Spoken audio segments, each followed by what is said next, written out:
Guy here with another vinyl update. For this week's theme, I thought I would do something a little bit different. As those who know, in some of my previous videos, I've talked about my love of new wave music, post-punk. I mean, yes, most of the videos on this channel, you can tell I'm a huge fan of heavy metal. I've interviewed a lot of metal musicians. I had a show in college called the Hard Rock Heavy Metal Zone. So yes, I am a pretty big fan of hard rock and metal, but I'm also very open-minded, and for many years I've loved new wave and post-punk music.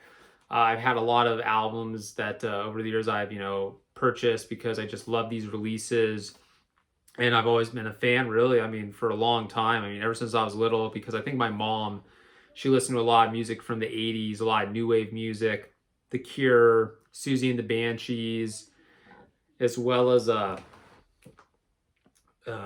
Depeche Mode. So I've listened to a lot of this stuff, and just myself, over the years I became a fan, dived deeper into it with certain albums, and discovered some releases that I think that have kind of been lost in time. And to start, I thought I'd talk about this album right here, Lives of Angels. They are a husband and wife duo. Gerald O'Connell is the husband, and he's kind of the primary singer-songwriter. He came up with the arrangements, guitar parts, and he's the primary vocalist on the tracks. But I believe his wife does sing on the song In the Image of Youth. The album's called Elevator to Eden. It's their debut first album. And I found out about this album because the band that I like, they're a synthwave band called Black Marble, had covered the song Golden Age on one of their releases. They actually did a covers album.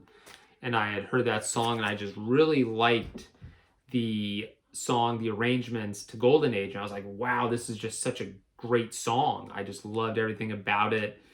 The tone, just everything, and the atmosphere to this song. So I wanted to hear the original.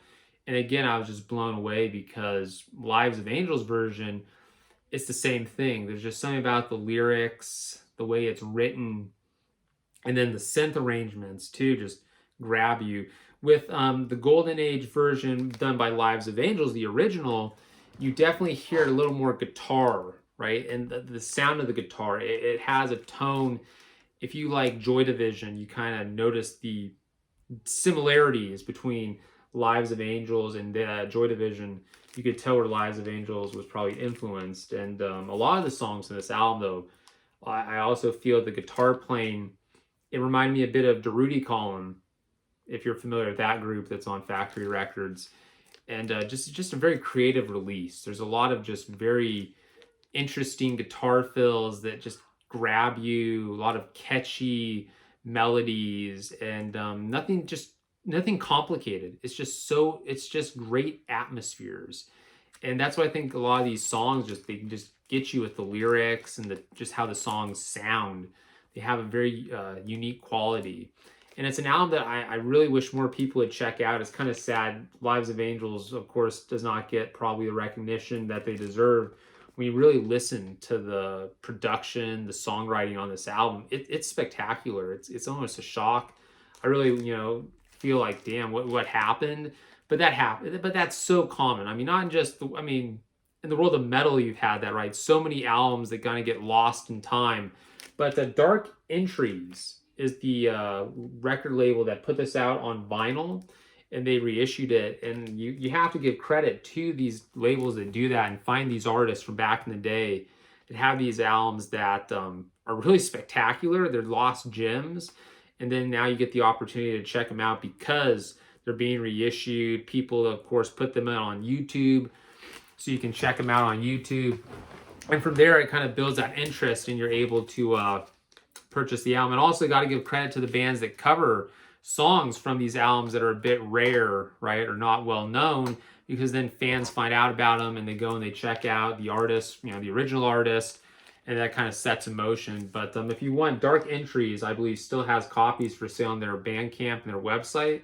Elevator to Eden is the album. Just tremendous release. Highly recommend it. Next album I want to talk about is from a group I'm a huge fan of. Just this group right here, Lush. And this is Ciao, the best of. Lush albums are very hard to get on vinyl. I mean, even just finding Lush albums, because for some reason their releases aren't being reissued a lot, I've noticed, and I don't know if that's because of labels, rights. It's unfortunate because Lush is a band that just has an amazing sound, shoegaze, alt rock, new wave, post-punk influences. Their early stuff definitely, I would say, is the more shoegaze, post-punk kind of influence sound, where they get into more of the alternative rock, but they come up with just some great melodies.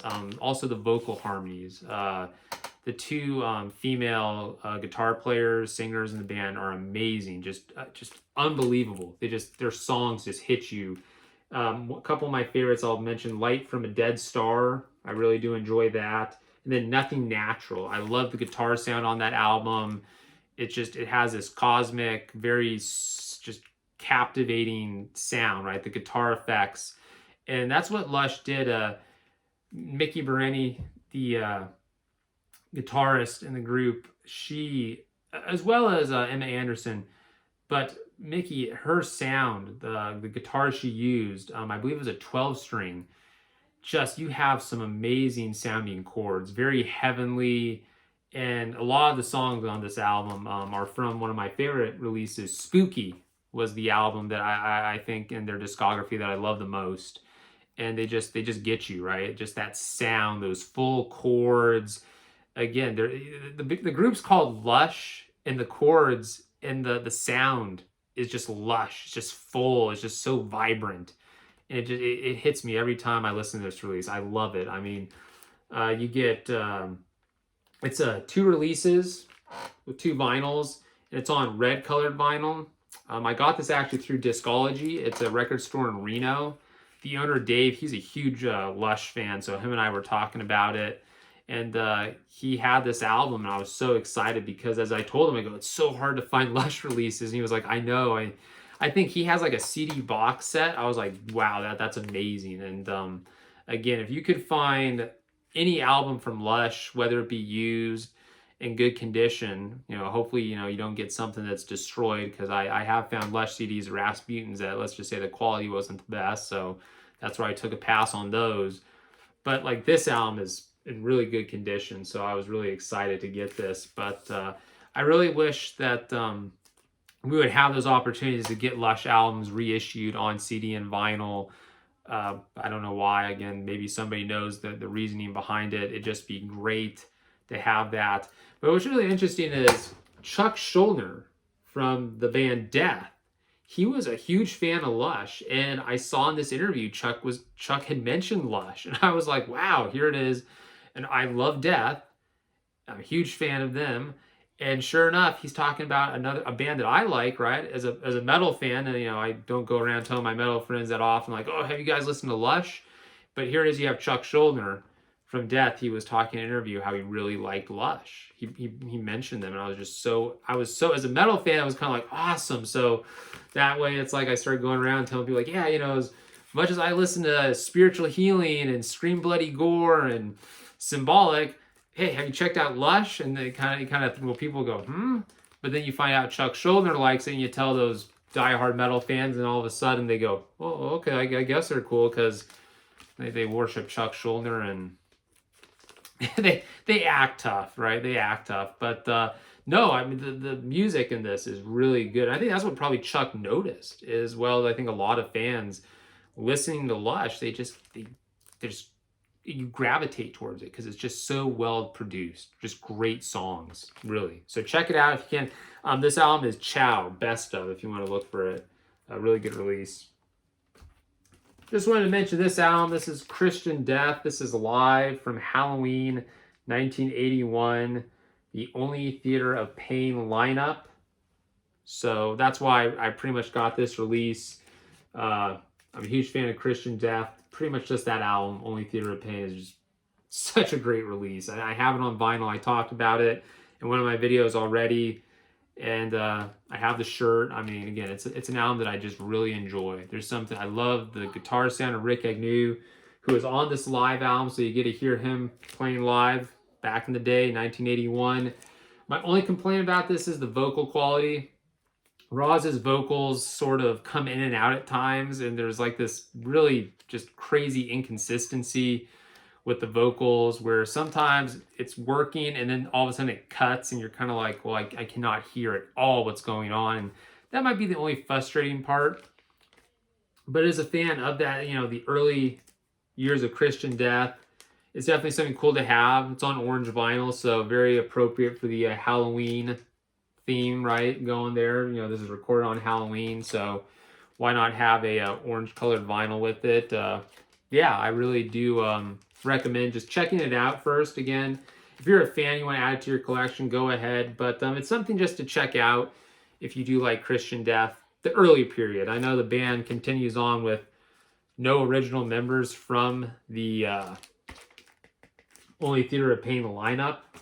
I don't follow really. I personally, that to me just not interest me. I think they're playing in San Francisco, which fat chance of me even going to San Francisco. I don't want to have to step in homeless poop, let alone not see Christian Death without the original members. Of course, you can't see Roz Williams as he committed suicide, but I mean, if Rick Agnew was going to be like performing songs from the Christian Death, right, period, when he was in the band, I go check that out.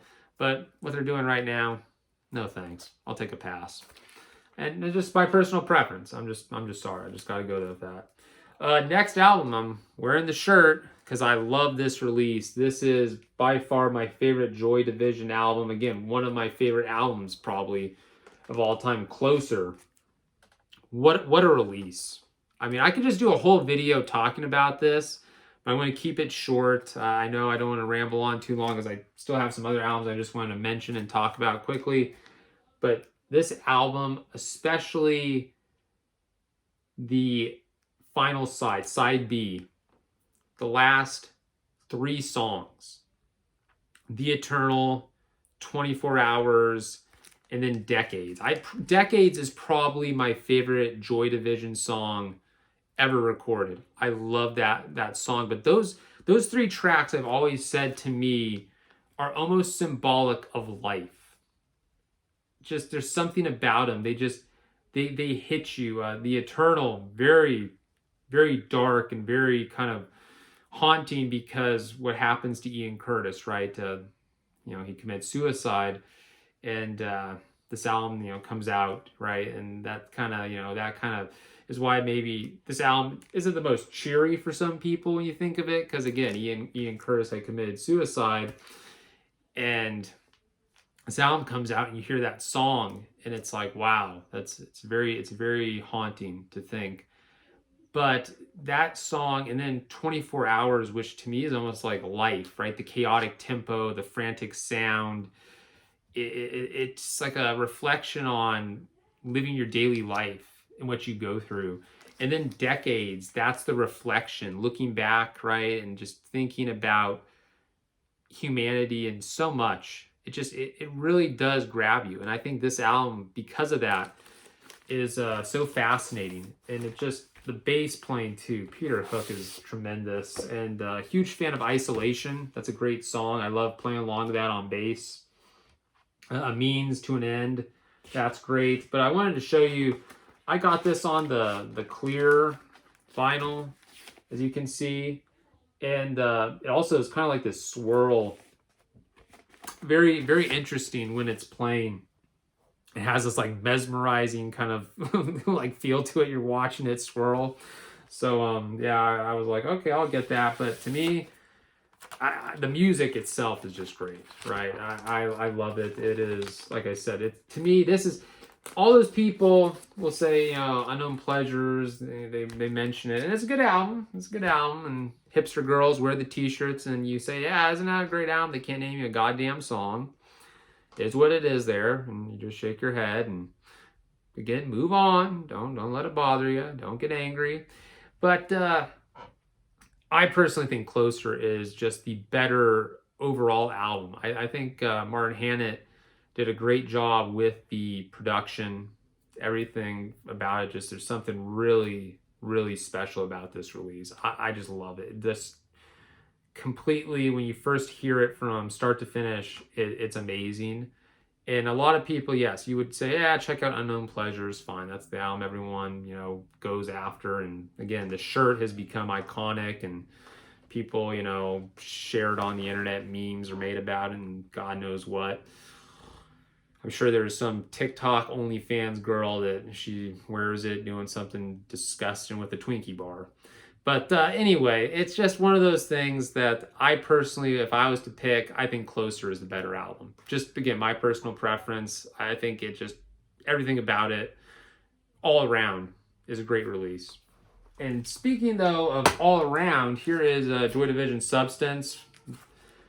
If you are a fan of Joy Division, you should definitely have this. It combines a lot of the tracks.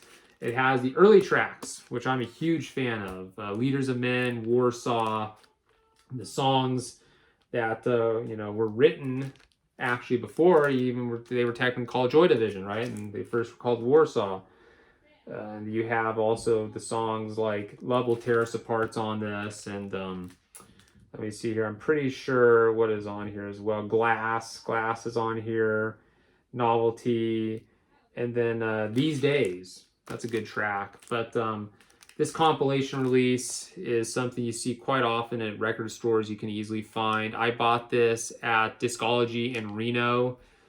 Check it out if you're ever in Reno. Dave, he's a great guy. And he had this, and I said, dude, I need to add this to my collection for sure. Because I've always liked this album.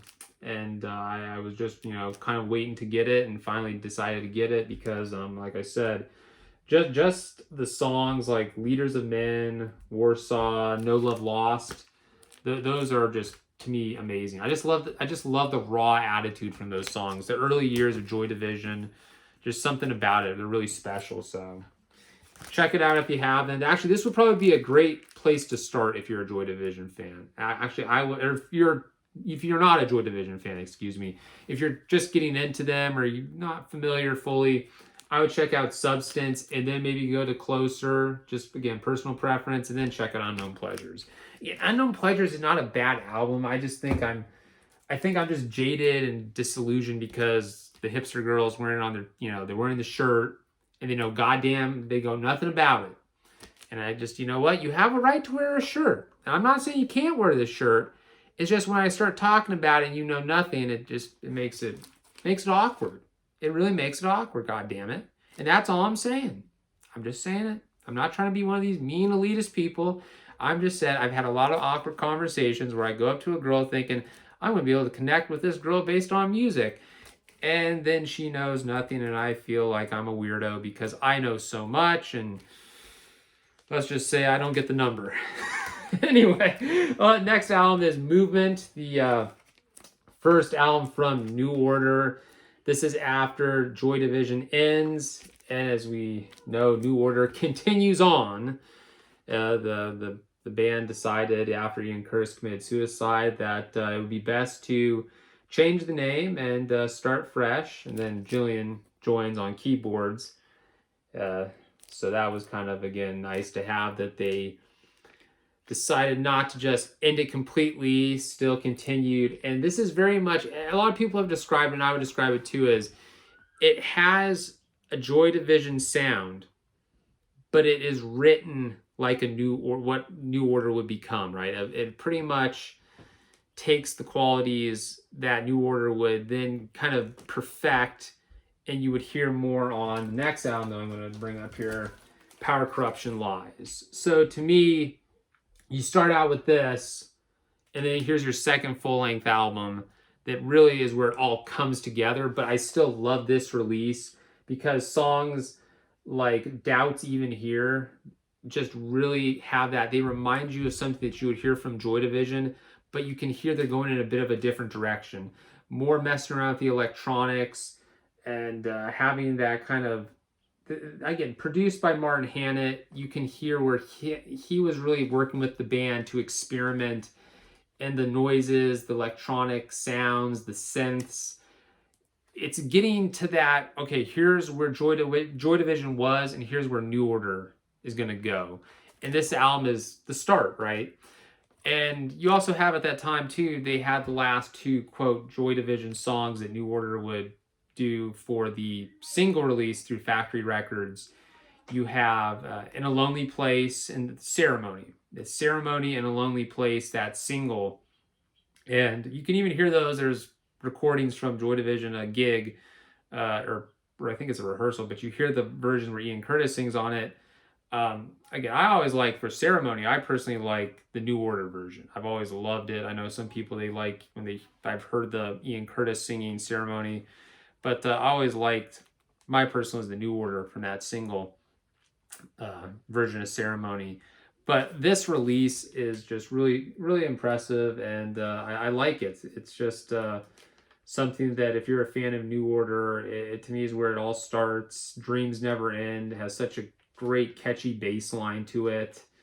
And a really funny thing about this, again, t-shirts, we're talking t-shirts, was when I was in high school, this guy and girl, they liked this movie called Scott Pilgrim, and I didn't even know anything about it because I think it was based off a manga. This guy and his girlfriend, you know, they were into manga and stuff, and I don't mind mangas. You see, I got Inuyasha, I'm a fan of anime. So he was telling me, he's like, "Hey, Rob, you do like that band New Order, don't you?" I go, yeah, okay. He goes, "Well, there's a guy in Scott Pilgrim that has a New Order shirt to one of their albums, I think." I go, "Okay, what color?" And he described it was, you know, Movement. And he says, "Yeah, you should watch the movie, Rob. You might like it. There's also there's music in it." So it was on TV one night. I said, "Well, Carlin, you know, said it." And gosh, if I could jump through that TV and beat the kid up with the New Order shirt, because again, he probably didn't know a damn song from from this album, and I just thought the movie sucked. And the music was not.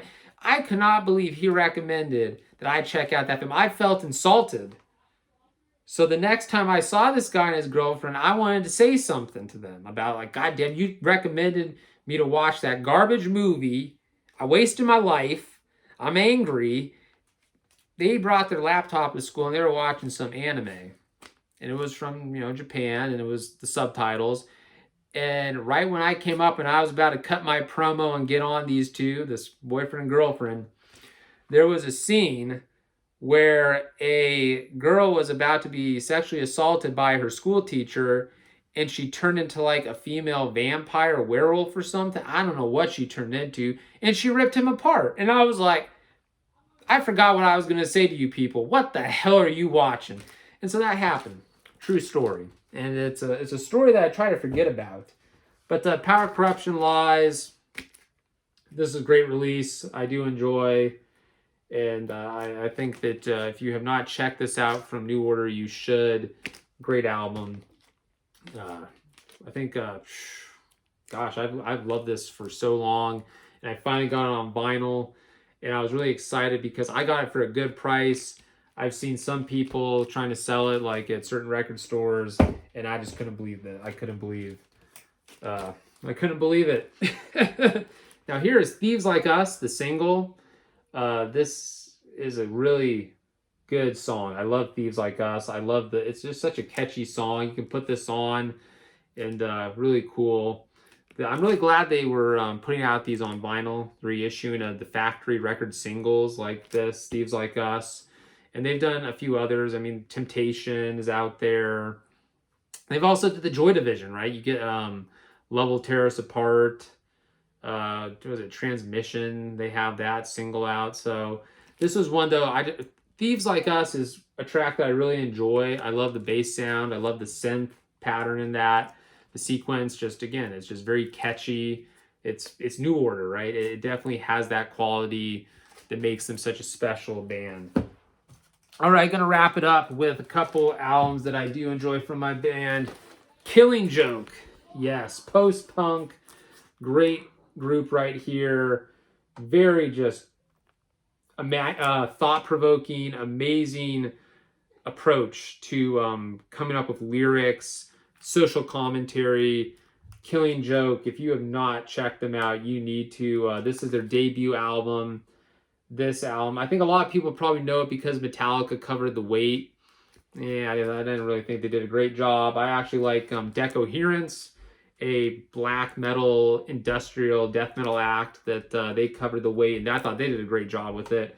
But the original is the original, and it's still the best. And War Dance, I love that song on this album. And then Primitive, that's a great track. And then Complications, it has the chorus section that makes you, again, it has the punk energy, but you can hear where they're going in a different direction. Susie and the Banshees, a band that I'm a huge fan of, you can definitely hear where the guitarist in Susie and the Banshees, he would influence groups like Killing Joke, the sound, the chord progressions, everything about the tone of the music.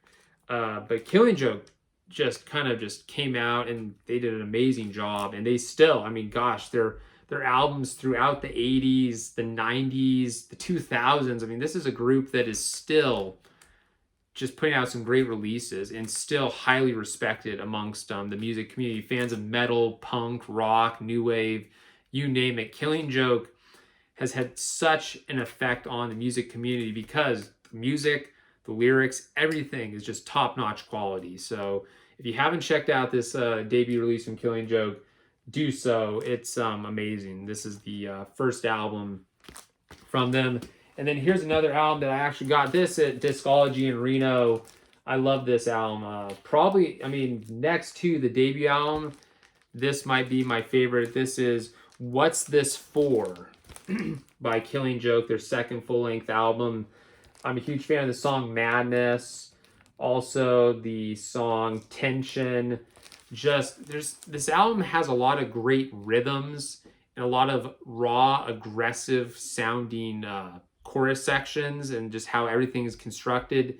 A really cool release. And yeah, Dave had this at Discology in Reno. I remember I was like, yeah, I saw you had posted on your Facebook page, you had a Killing Joke album. And he goes, oh yeah. And he like had it hidden like behind this one stack of vinyl. And I don't know, it was just like, luckily no one had come and noticed on his Facebook that he had this album in stock and I was the one that did. And I was like, is it still here? And he's like, yeah. And he like goes and he pulls it. And I was like, yes, thank you, Dave. You are the best. So I always remember that day fondly because, again, this is why I love going to visit my grandfather in Reno and seeing Dave in Discology. It definitely adds to help the city of Reno out. I think the city of Reno should give Dave the key and probably let Dave make some decisions because that city needs some help. I'm just going to say, when walking the streets of Reno, it's pretty scary. But no, check this out. What's This For by Killing Joke. Great release.